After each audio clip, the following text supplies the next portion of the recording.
On this week's episode of The Hot Seat, we are going to be discussing about the Netflix docuseries Sprint. It's on its second season, and we're going to see and find if are they discriminating African sprinters because they have been focusing on the 100 and 200 meter sprinters. Are they discriminating these sprinters because they have given so much and enough coverage to sprinters who are from the US and I'll just say sprinters who are outside Africa, but the African ones have been given little or just an appearance. So I am with the host Abigail, and here we go. Abigail, what do you think about this sprint series and how Africans have been brought into it?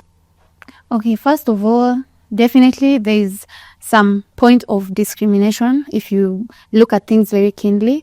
Africa, like back then Africa was not really known for sprinting and whatnot. But right now, things are evolving. There are many African sprinters coming up, and this would be the time like to put Africa out there as a sprinting continent, but they're still focusing on the US, on American, and we can just simply put it that sprint was mostly, the second season mostly focused on Noah Lyles.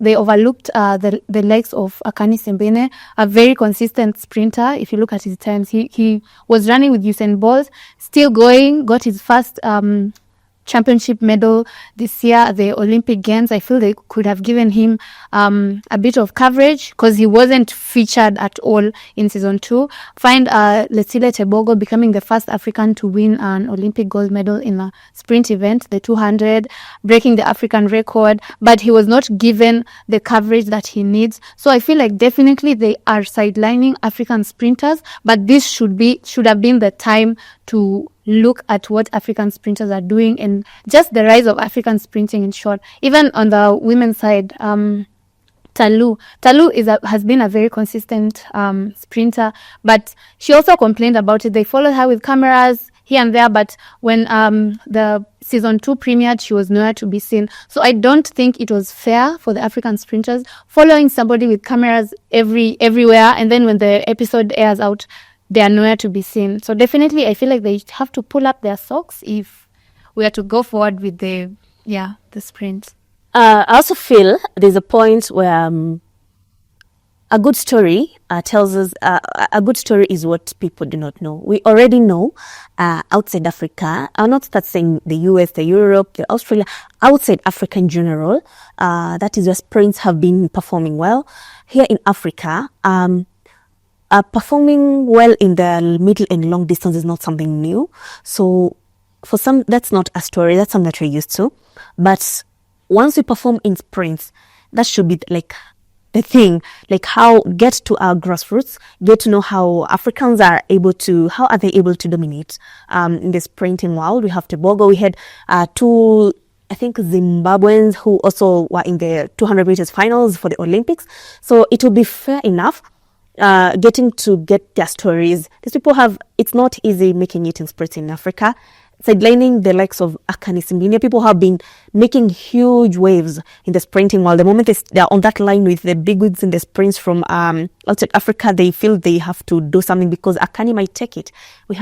Because I only saw the only part they put Ferdinand Omanyala, and it was put like, it was just like a by the way. He was given very little time, and then the rest of it, actually they should have named the sprint Lyles docu series. I mean, because that is the main thing there, and then the others have just been like, they're just the branches. His is the main thing. So if it's about talking about sprints, be equal and fair enough. We have enough sprinters in Africa who have made it in the big platforms, who are making huge milestones out there. They should include them. So probably if they're thinking of bringing out the third series, we'll be glad if they included African sprinters who are doing very well, and include even others who are broken world records. You have a world record for the 110 meters hurdles, if they're to get there, because these are some we have not really perfected sprints in women. Only Marie Talu has at least made something out of it.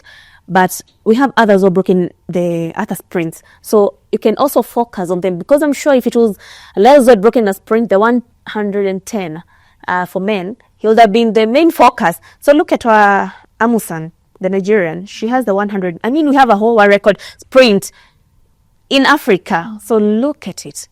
Yeah. So basically, we also have the South African, not the South African, the world record holder in the 400 meters flat. He had been doing the 200 meters.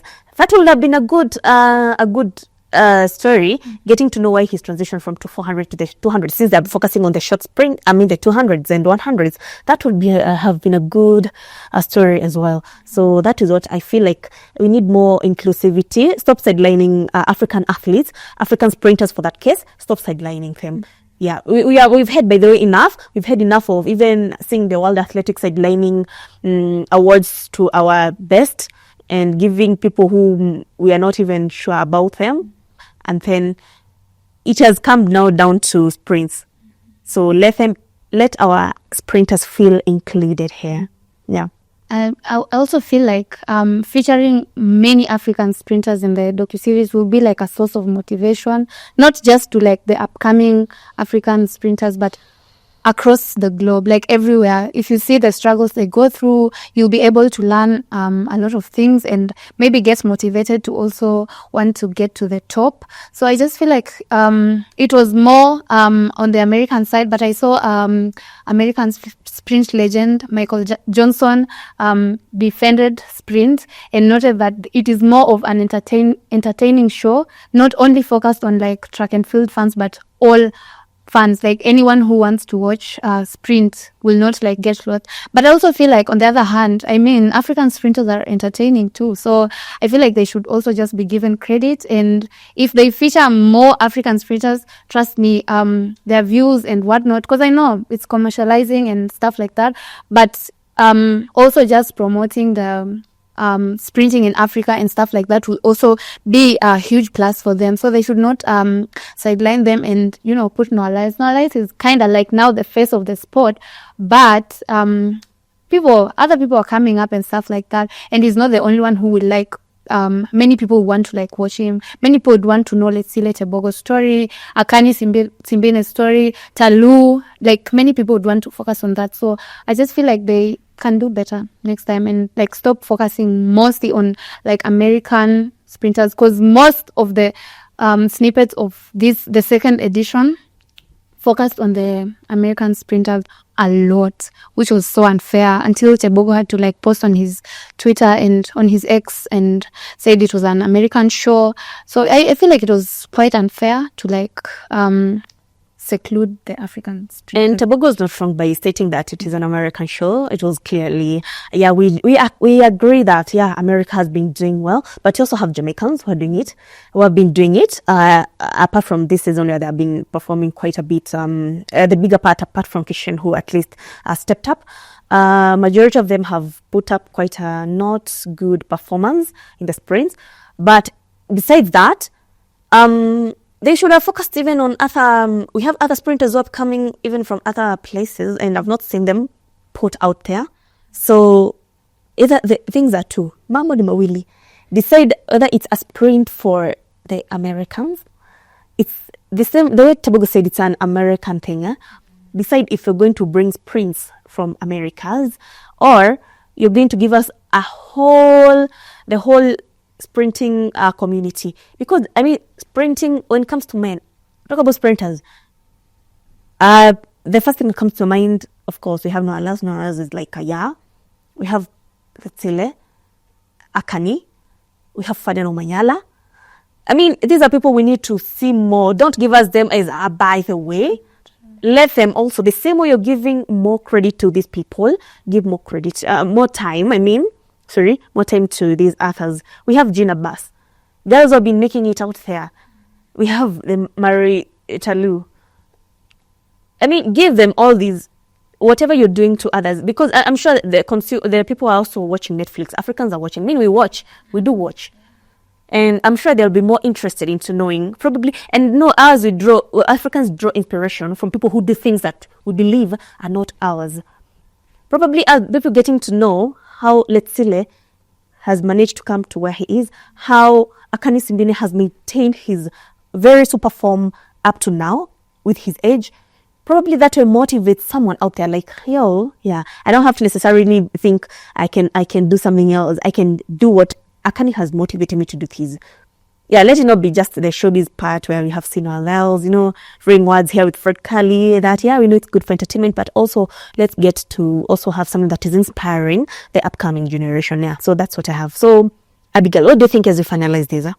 I'll just say shortly, like include African sprinters. There should be inclusivity, and there's no point of following somebody with cameras and giving them hope and stuff like that, and then when it comes to now the final product, that person is not there. That's like shattering their dreams. Everybody wants to be on Netflix, please. So for Talu, I feel like that was so disrespectful, being there, going to her trainings and stuff like that, and then when it comes out, she's like the African record holder in the 100 meters. Bruv, like, show her some respect. Just be like, there has to be like equal treatment of African sprinting, and like, from like overseas, like there has to be like equality. So I feel like there should be more inclusivity, tell African stories out there, many people will be inspired. Yeah, that's what I have to say. Yeah, so that was what we had for this week's on our hot seat. We're discussing Sprint. If in case you don't know what the Sprint is, it is the mini docuseries that is happening, that has been released by Netflix, featuring sprinters from Everywhere outside the world, as they claim, but sidelining most of the sprinters in Africa, or giving them just a taste. And then the entire meal is given to people outside Africa. So that has been us. I have been your host, Nora Mongi. Abigail Wafula. See you next time. Cheers. Bye.